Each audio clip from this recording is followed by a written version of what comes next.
हरियाली शॉट जा रहा है और यहाँ पर वो देखिए जो जयघोष है, भारत माता के नारे लग रहे हैं। उसके अलावा यहाँ के स्थानीय जो देवी देवता हैं उनके जयघोष है और उसके साथ यहाँ पर आस्था और साथ में टेक्नोलॉजी दोनों एक साथ काम कर रही थी, जिसकी वजह से ये सब मुमकिन हो पाया। आप ये समझ लीजिए कि यहाँ के स्थानीय लोग जहाँ एक तरफ पूजा कर रहे थे तो यहाँ पे NHIDCL के जो अधिकारी, RVNL के अधिकारी वो यहाँ पर प्रार्थना कर रहे थे। पूरा देश प्रार्थना कर रहा था इन 41 जिंदगियों के लिए ताकि ये सुरक्षित सकुशल बाहर निकल पाएं और यही तैयारी है और यही वो वजह है जिसकी वजह से सभी सुरक्षित बाहर निकल सके। अब यहाँ पर देखें आप, ये जो एम्बुलेंसेज है, अब जो बाकी एम्बुलेंसेज है वो अंदर जा रही है ताकि जो बाकी वर्कर्स हैं उनको भी लेकर जाया जाए। यहाँ पर एस्कॉर्ट गाड़ियाँ तैयार रखी गई हैं उत्तराखंड पुलिस की ताकि उसके काफिले के जरिए वो एक साथ यहाँ से जा सके।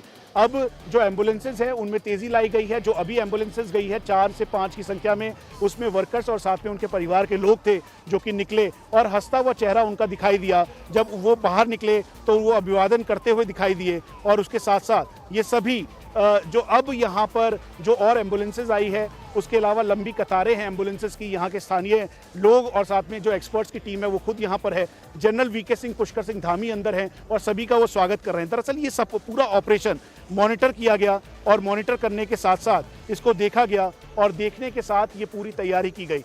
और हम आपको बता दें कि दरअसल इस पूरी टीम के अंदर ये पूरी कोशिश की गई कि जल्द से जल्द इनको राहत मिले, इसलिए खाना दिया गया, पाइप के जरिए दिया गया। उसके अलावा जो वॉकी टॉकी, हैंडसेट, बाकी सब चीज़ें पहुंचाई गई। और ये ही नहीं बल्कि आप ये समझ लें कि सामने जो NDRF के इस समय जवान दिखाई दे रहे हैं, NDRF के जवान और उसके अलावा जो बाकी लोग हैं वो सभी यहाँ पर मौजूद हैं और एक एक करके यहाँ से जो मेन प्राइमरी फोकस के तौर पर जहाँ हॉस्पिटल सेटअप किया गया था उस जगह पर वो लोग उनको पहले ला रहे हैं। डॉक्टर्स और पैरामेडिक्स की टीम इनको देख रही है और फिर उसके बाद यहाँ से वो निकल रहे हैं। तो पैरालॉट करीबन 5 एम्बुलेंस में करीबन 20 की संख्या में जो लोग थे, जो वर्कर्स थे, जो कि 17 दिन से अंदर जिंदगी और मौत के बीच जद्दोजहद कर रहे थे। बहुत ज़्यादा उनके परिवार के लोगों ने बेसब्री के साथ उनका इंतजार किया। वो सब सुरक्षित अब बाहर निकले हैं और बाहर निकलने के बाद अब उनको यहाँ से हॉस्पिटल भेजा जा रहा है।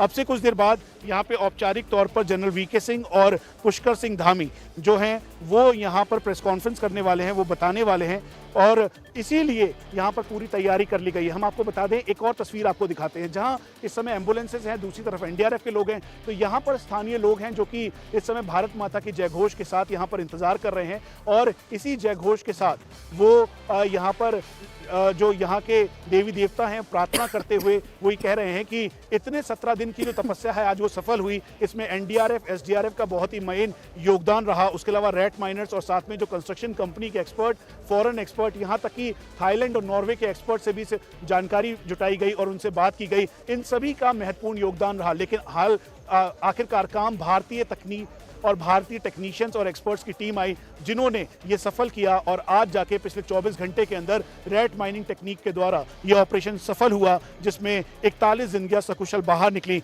और ये देखिए भास्कर खुलवे जो कि प्रधानमंत्री कार्यालय के जो एक्स एडवाइजर थे वो अब बाहर निकलते हुए दिखाई दे रहे हैं। उनके साथ जो और प्रधानमंत्री कार्यालय के डिप्टी सेक्रेटरी हैं वो यहाँ पर दिखाई दे रहे हैं और ये सब मंगेश दिखाई दे रहे हैं। उनके साथ सीनियर ऑफिशियल्स की टीम है, वो सीधा पैरामेडिक सेंटर पर जा रहे हैं क्योंकि इसकी पूरी जानकारी प्रधानमंत्री कार्यालय को सौंप दी गई है। वो ठीक सामने आप देखें, वहां पे एम्बुलेंस के पास वो खड़े हैं। मैं कैप्टन पर्सन राजेंद्र से कहूंगा कि वो तस्वीरें दिखाएं जहां पर वो इस समय इन सबको रेस्क्यू करने के बाद बाहर आए हैं। इसका मतलब ऑल इज वेल, यानी सब कुछ ठीक हुआ है, सब कुछ सुरक्षित हुआ है और यही इसका इंतजार किया जा रहा था। इसी का इंतजार करते हुए हर कोई अब ये सोच रहा था कि जल्द से जल्द वो बाहर निकलें। वहीं अंदर भी जब वर्कर्स बाहर निकल रहे थे तो उस समय तालियों की गूंज सुनाई दे रही थी। एक बार फिर से जो एम्बुलेंस है वो अंदर से बाहर आ रही है, वो ठीक सामने आप देखिए। तो NDRF और साथ में इस समय जो बाकी लोग हैं एक एक करके जो एम्बुलेंस है कतार तरीके से यहाँ पर लगी हुई है।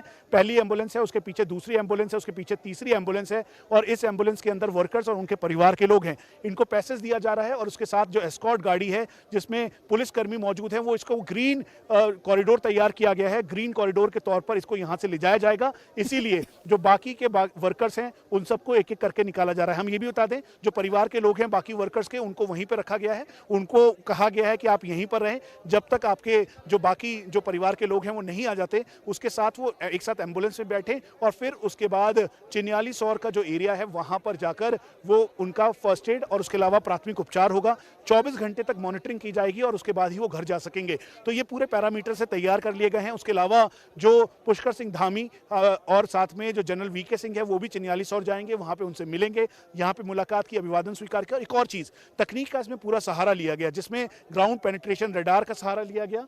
उसके साथ साथ जो टेलीस्कोपिक कैमराज हैं उनके जरिए वो एक एक चीज रिकॉर्ड की गई। रिकॉर्ड करने के साथ यहाँ पर जितने भी सीनियर ऑफिशियल्स की टीम थी वो मौजूद थी जो इसको मॉनिटर कर रही थी। तो ये एक वो सीक्वेंस है जिसे बताना बहुत जरूरी है। पिछले 17 दिनों में इस ऑपरेशन में कई उतार चढ़ाव आए, लेकिन आज एक सुखद तस्वीर है जिसने अपने पूरे 17 दिन के जितने भी लो थे उन सबको पूरा क्लियर आउट कर दिया और अब जाके ये 41 जिंदगियां बिल्कुल सकुशल बच गई हैं। और अब जो लास्ट चंक है वर्कर्स का वो किसी भी वक्त निकल सकता है और उनको यहाँ से सीधा चिन्यालीसौर ले जाया जाएगा। जनरल वीके सिंह खुद बाहर आएंगे, साथ में उसके साथ पुष्कर सिंह धामी होंगे, सेक्रेटरी ट्रांसपोर्ट होंगे। और इसमें पूरा श्रेय जो आप समझिए तो जाता है तो एक्सपर्ट्स की टीम को, उसके अलावा रेट माइनर्स को जिन्होंने मैनुअली ड्रिलिंग की, उसके अलावा भारतीय सेना के जो ऑफिसर्स हैं जिसमें कर्नल परीक्षित मेहरा का जिक्र करना बहुत जरूरी है क्योंकि अटल टनल के लिए मेन लीड ऑफिसर के तौर पर वो थे। फंसे हुए थे, मैं मनीष आपको बाहर निकले और उनकी जान बची है। सभी एजेंसियों ने विशेष रूप से पीएमओ के मार्गदर्शन में